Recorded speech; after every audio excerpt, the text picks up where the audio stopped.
Саламатсыздар, қымбатты менің оқырмандарым. Мен сіздерге уәде еткендей күнделікті видео сабақтарыммен бөлісіп отыратын боламын. Алдыңғы видео сабағымызда біз ер мен әйелдің ара қатынасы, оның ішінде измена, ажырасу және көзге шөп салу туралы айтқан болатынмын. Ол кезде кішкене тақырыбымыз ашылмай қалғандықтан, бүгін осы сабақты ары қарай сол тақырыппен жалғастырғым келіп тұр. Жұбайлар бар әңгімесі таусылған деп Мұхтар Шаханов ағамыз айтқандай, мен сіздерге бүгінгі әңгімемді сол жұбайлар туралы әңгімеміздің неге таусылғанын, махаббаттың ол бір таусылмайтын әңгімені неге біз үйленгеннен кейін тоқтап қалатын, ол әңгіменің жалғаспай қалатын, неге біздер ертегідегідей біздің үйлену тойымыз біткеннен кейін ар жағы бұлыңғыр тұман болып тоқтап қалатын әңгімелегім келіп тұр. Ондай болса, кеттік. Қазақта сөз бар, жақсы әйел жаман еркекті адам қылады, жаман әйел жақсы еркекті ада қылады дейді.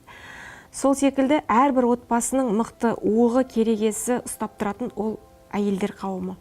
Қанша маған осы кері пікір жазсаңыз да, неге еркекке жауапкершілік артпайсыз, неге бізге әйелдерге айтасыз дегеніңізге келісем, көнем, барлық пікірлеріңізге осы видеоның астына не жазсаңыздар да сын кісілеріңізге көнем. Бірақ өзімнің 20 жылдық осы отбасылық тәжірибемен байланысты және басқа адамдардың да болып жатқан өмірлеріндегі оқиғаларына, маған келіп жатқан хаттарға байланысты айтқым келетіні, осы қазақтың көне ғасырлардан келе жатқан мақалы шынымен бүгін өте актуалды және шын, рас, көзбен көрінген, іспен дәлелденген нәрсе болып тұр. Әйел психологтардың айтуы бойынша ер адамнан 7 есе артық болады екен. 7 есе энергетикалық мықтылық болады екен. Энергиясы 7 есе мықты. Сол үшін де ойлаймын, біздің ер адамдарымыз 40-тан 50-ден көп аспай жатады. Барлық жерге той томалаққа қайда барсақ та, біздің апаларымыз, аталарымыздан басым көпшілік таразының басын көтеріп кетеді. Себебі 70 апаға 7 ата ғана кездеседі деп мен көп жерде айтып жүремін. Сол біздің 70 апамызға 70 атамызды теңестіру үшін біз не істеуіміз керек?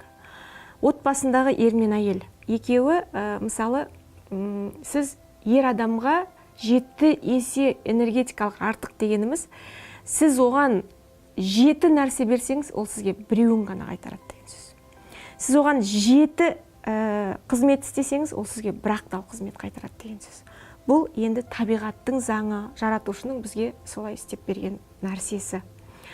Тіпті исламда да, шариғатта да таразының басына, мысалы, бір қандай да бір сот, сондай бір нәрселер болып жатқан кезде таразының басына бір еркекке, куәлікке 2 әйел жарап жатады. Мысалы, бір еркек куәлік істеген жерге міндетті түрде 2 әйелдің куәлігі керек болып жатады. Сондықтан ол жерде де әйелдің саны 2 әйел ұйымдасып жатып, бір еркекке морально шамасы жетеді деген сөз. Енді психологтардың сол тағы бір айтуына келсек, мына ер адамдар өзінің туған әйелін, ендегі әйелінің айтқан әңгімесін құлағы естімейді екен. Еркек адам өзінің әйелін 50-ші рет айтқан кезде естиді екен. Мысалы, сіз айтасыз, маған осы үйіме жөндеу жұмыстарын жүргізу керек, немесе маған әдемі көйлек керек деп. Бірінші рет айтқанда ол тіпті естімейді екен. Сіздің айтып жатқаныңыз. Мүмкін ол басқа біреуді, өзінің әпкесін, анасын, досын, құрбысын, көршіні естуі мүмкін. Ал енді туған әйеліне ол психологтардың осы бір зерттеп келіп айтқан әңгімесі, дәлелденген дүниесі, ер адамдар көбінесе әйелдерін естімейді екен. Сондықтан бізге, әйелдерге бір өзіміздің қылығымызбен, көбісі маған оны қулық деп жатады, бірақ ол қулық емес, оны қылық деп айтқым келеді. Себебі сіз отбасын ұстауда, оны ары қарай өсіруде, оны ары қарай жақсартуда кәдімгідей еңбек етіп жатсыз ғой. Ол сіздің бір қасиетіңіз болып та табылатын шығар деп айтамын. Сондықтан мен сіздерге нақты бүгін техникалар деп айтам, құралдарды бергім келіп отыр. Енді қалай айтамыз? Мысалы, ер адамға біз ұрысқан кезде қалай ұрысамыз? Бірдеңкені сұраған кезде қалай сұраймыз? Үйге сіздің бір үстеліңіз сынып қалды. Ас үйдегі орындығыңыз сынып қалды. Сіз оны, ана орындықты жасаш десеңіз, ол сізді бір өзінің досы, немесе бөлек біреу секілді қабылдауы мүмкін. Және әйел сияқты түкте қабылдамауы мүмкін. Сол үшін сіз ол адамға тіпті 50 рет болмаса да өзіңіздің ішкі сезіміңізді білдіруіңіз керексіз. Кеше мен осы орындыққа отырамын деп қатты құлап, мына аяғымды көгертіп алдым, мына жерім қатты ауырып тұр, мына орындықта сынып қалыпты деген секілді. Бұл әйелдің қылығы, сезімі. Әйел өзінің әңгімесін сезім арқылы жеткізген кезде ғана еркек бір айтқаннан естиді екен. Ал енді сіздің күнделікті жай ғана айтқан, мына кітапты мына жерге апарып қойшы деген әңгімеңіз сізге жетпейді екен. Ол кісіге жетпейді екен. Сондықтан ең бірінші бүгін сіздерге айтатын кеңесім, сезіммен айтып үйренеміз. Айтқан кезде де, ұрысқан кезде де сізге не болып жатыр? Мысалы, орындық сынды, ол үшін не үшін керек сізге ол орындық? Оның жасалуы, аяғын қағуы, қайттан жөндеуі не үшін керек? Себебі сіз жерде құлап қалдыңыз, немесе сіздің кішкентай қызыңыз құлап қалды. Соны сіз сезім арқылы жеткізуіңіз керек күйеуіңізге. Мен осы орайда өзімнің бір мысалымды келтірейін. Оны Инстаграм әлемінде пост қылып та жазған біраз. Біздің үйде құрылысшыларды алып келді, жолдасым жөндеу жұмыстарын жүргізді. Есіктің алдына жаңа брусчатка деген нәрсені төсеп, үйдің сыртының жұмыстары, шатырды жөндеп, сондай жұмыстар жүргізді, монша салу секілді. Ал мен үйде жаңа 5-6 бала шағаммен жүрмін. Таңертең тұрам, түске жаңа кісілердің тамағын дайындаймын, кеш батады, кешкі тамақтарын дайындаймын. 5-6 жігіттер сол жаңағы біздің жөндеу жұмыстарына 5-6 жігіт күнделікті біздің жаңағы көмектесіп жүрді. Бір ай өтті, бір жарым ай өтті, жаз айлары толығымен осы жөндеу жұмыстарымен. Негізі ол кісілер бізге бір айдың көлемінде жаңағы бүкіл есіктің алдын жөндеп, бәрін төсеп, бәрін жөндеп беру керек болған. Сырлайтын сырлап, бірақ бір жарым ай өтті, 2 ай өтті, жаздың күніміздің бәрі сол жөндеу жұмыстарымен өтті.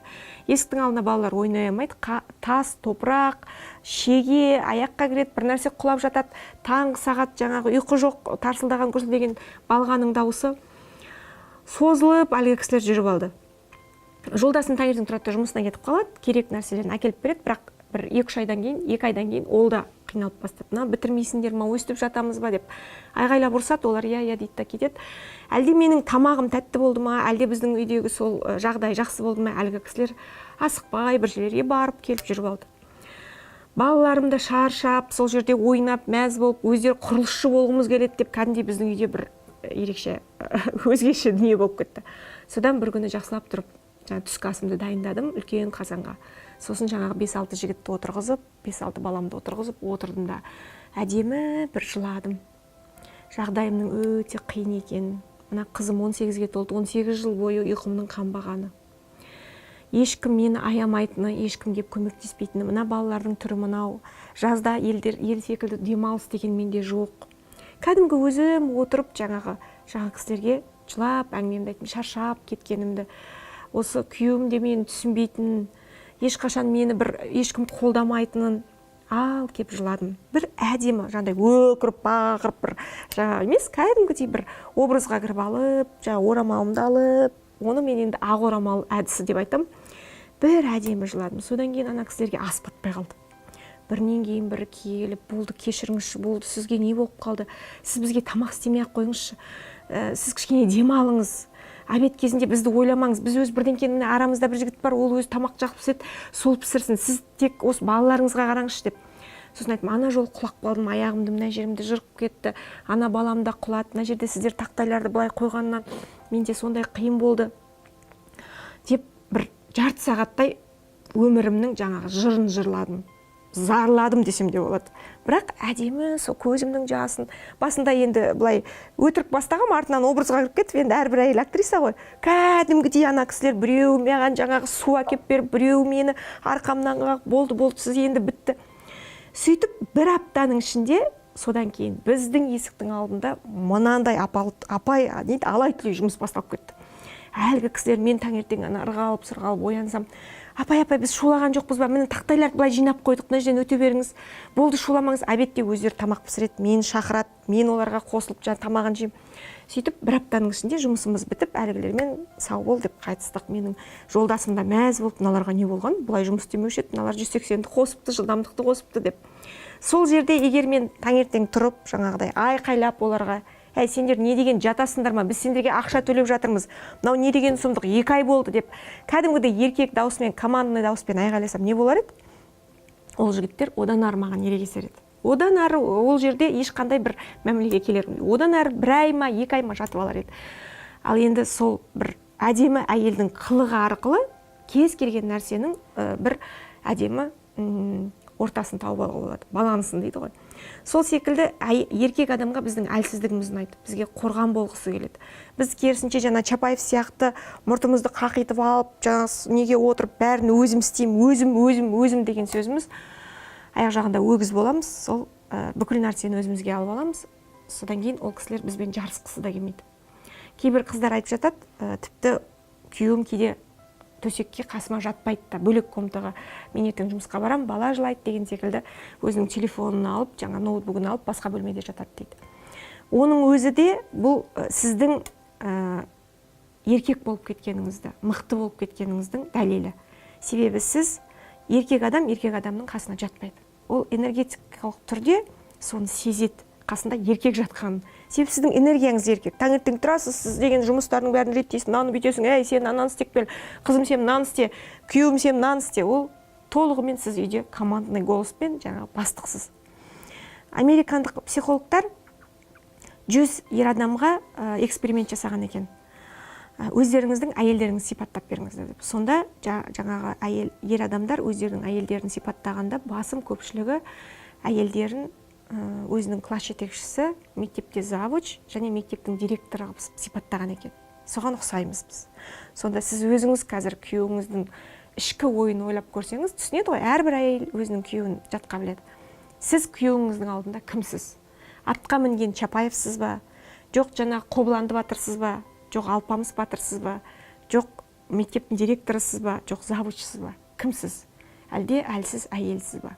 Міне басты негізгі проблеманың барлығы, бұл басқы нүктесі, бұл сіздің мықтылығыңызға байланысты.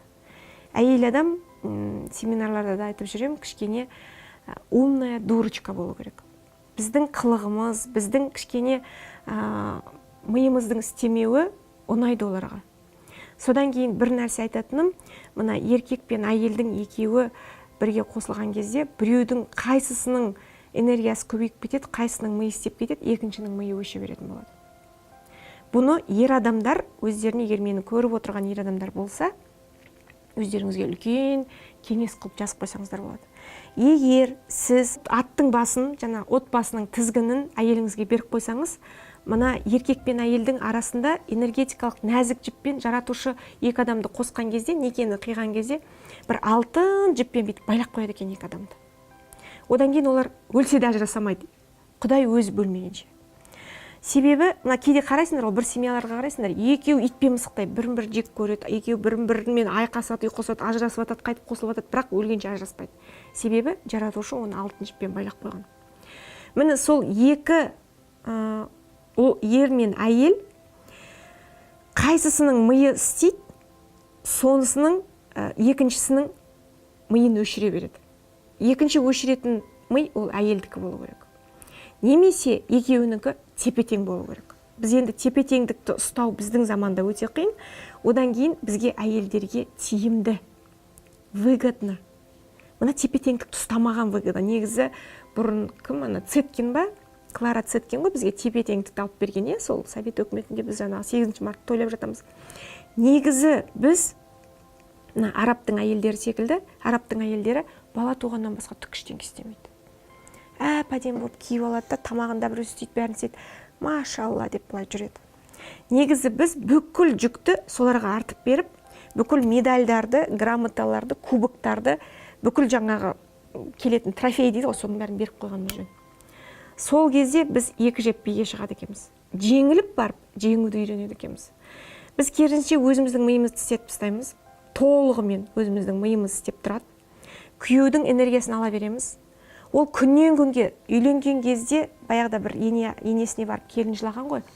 Менің күйеуім ақымақ, менің күйеуім арақ ішеді, менің күйеуім темекі тартады, ойын құмар, сіздің балаңыз общем оңбаған деген ғой. Сонда енесі айтқан екен.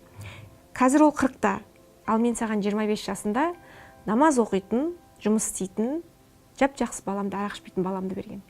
Егер 15 жылдың ішінде сен сондай қылып жіберсең, ол күнә сенен деп. Сол секілді біз жылдар өте энергиясын ала бергеннен кейін біздің миымыз қатты жұмыс істеп кетеді екен. Әрдайым шылбырды, тізгінді еркекке беріп қою керек. Квартплата төлеу керек деген проблема келеді.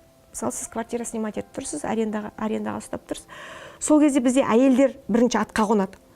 жүгіріп барып не істеймін болды, қайдан тараймын, не істеймін, біреудің бірдеңкесін аударады, жұмысында бірдеңке, біреуге артық укол салады медсестра болса, біреуге репетитор болып кетеді мұғалім болса. Ана күйеуге ойлануға шама бермейді. Еркек деген ол эшелон, менің күйеуім темір жолда істегеннен кейін білем, пойыз секілді. Пойыз, мысалы, 20-30 вагонымен орнынан қозғалу өте қиын.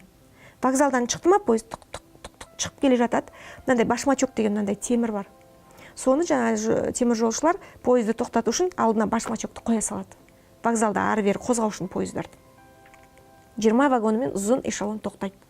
Ал егер пойыз вокзалдан шығып, жаңағындай өзінің жылдамдығын алып, 100-бен, 200-бен кетіп бара жатқан кезде, оның алдына башмачок түгілі танкі қойсаң да жұлып түсіретін болады. Сол секілді еркек те сондай. Біз керісінше үйлене саламыз да, күйеуіміз жаңағы кішкентай вокзалдан шыққан пойыз секілді шығып бара жатқан кезде кедергілер өте көп болады ғой. Шығып бара жатқан кезде біз алдына түсіп аламыз ғой. Алдына түсіп алып, атқа қонып алып, күйеуіміз бір барып келетін жерге біз 5 рет барып келеміз. Күйеу бір жұмысқа шыққанша біз 3 рет жұмысқа шығып кетеміз. Содан кейін ол дайын тамақ, дайын дүние, квартплата төлеулі, бәрі жақсы. Миды өшіреді. Мидың бәрінің энергиясын әйелге береді. 40-қа 50-ге келген кезде содан кейін жалтақ етіп, жаңағы жан-жағына қарап, не істейміз, не кием, тіпті артық футболка киюінде, жейде киюінде әйелінен сұрайтын болады. Сондықтан қыздарға айтарым, жас қыздарға күйеуге шығып жатқан, мені көбінесе статистикам бойынша 25 пен 30 жастың арасында қыз келіншектер оқиды. Тізгінді күйеуге санаулы түрде беруді үйрену керек. Квартплата келді ма, төлеу керек деңіз. Білмеймін. Кәдімгі білмеймін, қаяқтан табарымды. Сіз шаршайсыз 30-ға келгенде, 5 жыл ана отбасын тасығанда, 10 жыл асырағанда, 20 жыл асырағанда шаршайсыз. Ол еркектің жұмысы.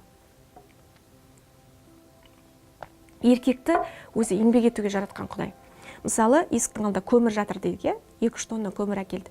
Егер ер адам оны мешокпен, шелектеп, немесе күрекпен ішке тасыша бір қораға, сарайға, еркектің күші көбейеді. Табиғатпен ол заңдылық, ол еңбектену арқылы, терлеу арқылы үйіне келіп рахаттанып, ана көмірді тасын деп рахаттанып отырады. Әйелге көмірді тастыңыз, тура солай. Әйелдің белі қисайып, грыжасы шығып, остеохондроз шығып, ана жерде талып жатады. Белінен шойырылып. Әйелді, еркекті Алла тағала қалай жаратты, сол қалыпта қалу керекпіз. Ал енді бүгінгі менің нақты сіздерге айтатын сол тапсырмам, қыздар. Егерде қылығыңыз болмаса, жоқ, мен күйеуіммен олай сөйлесе алмаймын, немесе күйеуіме ондай нәрсені жеткізе алмаймын десеңіз, күйеуге бір нәрсені 50 рет ақырын, мынандай бір монотонны, дружеский дейді ғой, дос қалыпта 50 рет айтуға тырысыңыз. Мысалы, мен бір постымда да бар болған, маған бриллиант сырға керек болды. Армандайым, жақсы көрем, күйеуімнің возможность дейді ғой, бар секілді, бірақ болады ғой, бір ер адамдарда кішкене сараңдық болады, ол дұрыс деп ойлаймын. Отбасын ойлайды, ананы ойлайды, қызымды оқытуым керек, квартплата төлеуім керек, кредит бар деген секілді. Ал мен соның арасынан жырып құлағыма сырға тағып алуым керек. Себебі әйелден әйел қалмау керек қой, басқалар да бар, құрбыларым да бар, маған сырға керек. Мен айтам, бірінші рет өстіп шай ішіп отырғанда сырға таққым келіп, осы бір бриллиант сырған болса, сол маған құлағымды мынай бір бүйтіп тұрса деп ойлаймын. Күйеуім естімейді. Сен-ақ осы бір елден қалмау керек, бірдеңе деген может өзінің репликасын қосады, үндемейміз, әдемі қалыпта бір деп қоямыз. Тамашада Құдай берген адам сияқты, мір деп ішіңізді. Сөйтіп бір тойға барасыз, тойда отырасыз, қасыңызда бір отбасылық жолдастарыңыздың әйелі сырға тағып отырады. Сосын соны түртесіз, мына қараңызшы, мына Айгүлдің құлағындағы сырған. Осы ғой мен саған алдында айтып жүргенім. Сондай ғой дейсіз. Іштен 2 деп қоясыз өзіңіз санап. Одан ана бір телевизорларда бір көрсететін каналдар бар ғой, алтындарды көрсетіп жатады ғой, бір сататын ба. Бір ол футбол көріп, ар-бері шығып, баласына ма бір жерге шығып кеткен кезде, ана каналда Аустралия қаласында осы бір жанып футбол көріп, немесе бір сериал көріп отырғанда, орнына отыра қаласы да, ол тұрып кетті ма болды, ана каналды қосып қоясыз да, ана ішіне кіріп отырасыз. Содан ол жаңағы суын ішеді, бірдеңке жүгіріп келіп, футболым десе, мынау ғой, мынау менің көрген сырға, мені қарашы дейсің. Ол жерде қарамайды, оның бүкіл әлемі бәрі жаңағы сериалда, футболда. Бұл ауыстырыш дейді да, өзінің киносын көреді. 3 деп қоясыз. Немесе жаңағы балалармен торговый центрге бір жерлерге барасыз. Жаңағы алтын сататын жерге барасыз да, жабысып қаласыз. Алтындар ма, ол жаңағы құр бижутерия ма, ол жаңағы не екенін білмейсіз. Әйтеуір бір алтынға ұқсас бірдеңкенің алдына барасыз да тұрасыз. балаңыз тартады, мамалап, жаңа қызыңыз тартып жатады, жоқ, қозғалмайсыз. Бір кезде күйеуіңіз мамаң қайда деп жаз деп, не болды, қаяқтасың, болсайшы, мына балалар жылап кетті десе, мынау ғой менің сұраған. Көзбен көрсетесіз, мынау менің сұраған. Тұрасыз ол жерде. Жарайды, болды, жүрші, ол жерде ол алтынға қарайтын уақыт жоқ, бала, шаға, үйге кету керек деген секілді. Бірақ 4 дегенді ішіңізге жазып қоясыз. Міне осылай, ол тек мен мысал ретінде алтынды айттым. Мүмкін сізде ол төмен немесе одан жоғары болуы мүмкін. Сіздің запросыңыз, сіздің сұранысыңыз. Ол нәрсе бүкіл ер мен әйелдің нәрсесі арасындағы болатын оқиға әдемі қалыпта. Бір кинодағы сюжеттер секілді. Дружеский дейді ғой, бір дос, махаббат, сезіммен жеткізілу керек. Айғаймен, жаңағы, сен деген ана кластасыңа тиюім керек еді. Осы сол қараш әйелін үлдемен бүлдеге ұрық, сен біздің үйдегі сүмелек. Сен қолыңнан түк келмейді деген нәрселер керісінше еркектің энергиясын азайта береді. Еркектің минус қалыпқа түсіре бересіз. Керісінше сіздің сезіміңіз, сіздің айтқан нәрселеріңіз осы келесі видеоларда мен сіздерге осы тағы да еркек пен әйелдің арасындағы қатынастарды әлі айтып отыратын болам. Ер мен әйелдің арасында түрлі ситуациялар болып жатады. Ұрсып қаласың, проблемалар шешу керек болады. Сол кездерде өзіңіздің сезіммен жеткізіңіз. Міне, мысалы, кейбір біздің қазақтың жігіттері комплекс өте көп, қыздарда да, ер адамдарда да. Сонда өзін бір жоғары қою үшін сенің төркініңді жамандап, немесе сенің киген киіміңді жамандап, мен баяғыда сені алмасам, менің күйеуімнің мықты бір несі бар, баяғыда сені алмасам, мен Нарынқолда картошка теріп жүрер едім дейді. Деймін. Қандай күшті болды, сен мені алғаның қандай жақсы болды. Деген секілді, мына драманың бәрін комедияға айландырып тастау керек. Ол нәрсені одан ары драматизировать етіп, одан ары оны жаңағы қинап, оның әсерін алып, менің 2 дипломым бар. Мен деген политехнический красный дипломмен бітіргем. Деген нәрселердің бәрі бұл жерде керек жоқ. Сіз өзіңіз іштей білесіз ғой, өзіңіздің мықты екеніңізді. Ешқандай Нарынқолда картошка термейтініңізді. Бұл алмаса тіпті патшаға күйеуге шығып алатыныңызды. Бірақ ішіңізден соны біліп тұрсаңыз да, сыртыңыздан, жақсы болды, сенің алғаның қандай жақсы болды, керемет. Әрбір үйдегі проблеманы, драманы комедияға айландыру керек. Александр Свияж деген мықты психолог бар. Сол кісі айтады, кез келген үйдегі қиын нәрсені кәдімгі комедияға айландырып, сосын үйдегі проблеманың бәрін цирктағы аренада қарап отырғандай көру керек. Аренаның ішінде клоун болып бірге ойнап кетпей, керісінше залдан қол шапалақтап отыру керек. Клоундар, мүмкін сіздің үйіңіздегі басқа да кейіпкерлер не істеп жүреді, сіз залда отыруыңыз керек. Сыртынан бақылап отыруыңыз керек. Ол адамдарды сыртынан қарап отыруыңыз керек. Сіздің психологиялық мықтылығыңыз сода. Әр адам, ер адамда, әйел адамда өзінің әйелін сырттан, жоғарыдан қарап үйренсе, өзінің болып жатқан проблемасын жоғарыдан көз сүзіп, анализ жасап, талдап дейді ғой қазақша, талдап отырса, көп проблемалардан шешу оңай болады. Әйелдерге көбінесе ұрысқан кезде өзін айтып ұрысу керек. Сен жұмыс істемедің емес, мен қарным ашты. Қалай, не үшін ол жұмыс істемегені сізге не ұнамай жатыр? Себебі сіздің қарныңыз ашты. Себебі сіз көйлек кигіңіз келеді. Себебі сіз негізі мына көйлектен гөрі, ол енді банальный нәрсе болып кеткен, көйлекпен еркектерді жеңе алмайсыздар, айтады, бар ғой сенде жаңа миллион көйлегің бар, қызылы бар. Ол себебі ер адамдар өздері бір киіммен 10 жыл жүре алады. Сондай адамдарды білем, мен өзімнің күйеуімнің үстінде киімін шешіп алып қайттан кигізбесем, ол жүре береді. Әйелдерге ол әйелдер, егер осыны түсінбесеңіздер, «Женщины из Венеры, мужчины из Марса» деген кітап бар. Сол кітапты оқысаңыздар, авторы қазір есіме түспей отыр. Түсінесіздер, ер адамдарды басқа екен. Сондықтан олар басқа планетадан болғаннан кейін бізге көйлек керек екен, және ол көйлектің бұрын біреу көріп қойғанын бүгін біз басқа көйлек киюіміз керек екен, және Инстаграмда Құралай ханымның көйлегі сияқты көйлекті бүгін мен киюім керек болғанын ол түсінбейді. Оның миына ол нәрсе жетпейді. Ер адамдар қарным ашты деген нәрсені күшті түсінеді. Ер адамдардың себебі, жаңа орыстарда бар ғой, путь к сердцу мужчин лежит через желудок деп. Сол секілді ер адамдарға балаңның қарны ашты. Ол тауықтың етін емес, қойдың етін жегісі келді. Баяғыда мен апам бір қой сойған кезде ішектен осындай бір қуырдақ істеген. Сен осы бір жұмыс істеп премия алсаң, осы сен жұмысқа шықсаң, сенің КамАЗыңның моторы жасалса, сен осы бір жерде бір мына бір объектіні алсаң, сен бір осы құрылыс бригадаң бір болып кетсе, бір қой сояқшы үйге. Осы бір бар кезде бір басып жекші, осы қарны ашты ғой деген бір смачына бар ғой, бір сондай нәрсені айту арқылы еркектің асқазаны өте қатты жұмыс істейді. Мына жаңағы көйлек, біз көбінесе шатасамыз, қателесеміз, жаңағы көйлек керек маған, алтын керек, анау керек, мен шетелге баруым керек сақ. Ер адамға түк керек емес. Байқайсыздар ма, ер адамға жаңағы тамағы мен төсегі болса болды. Сол жерде бір ұйықтап алып, жылып тамағын шығаса. Ол бізге керек. Перде бізге керек, кілем бізге керек, қарақаттың көйлегі бізге керек, құралайдың сырғасы бізге керек. Ер адамдарға түк керек емес. Оларға тек қана тамақ керек. Сосын қонақ керек. Кейбір енді өздеріңіздің әр адам, әр әйел өзінің жігітін біледі, мүмкін қонақ күтпейтін де, қонақты жақтырмайтын да жігіттер болуы мүмкін, но енді қазақтың 90% қонақты достарын үйге әкелгенді жақсы көреді. Міне солай мотивировать етсеңіз болады. Осыдан сенің машинаң жүріп кетсе, немесе цехың ашылып кетсе, немесе бутигің ашылып кетсе, немесе сен осындай бір қызметке, бизнесің жүріп кетсе, тура осы апта сайын қонақ шақырмасам, осы тізімін алып блокнотқа жазыңыз. Бірінші бар ғой, осы сен бөлелеріңнен бастайықшы, өзі қатты жақсы көретін. Немесе осы сен класстастарыңнан бастайықшы, осы күнде барамыз солардың туысқандарына.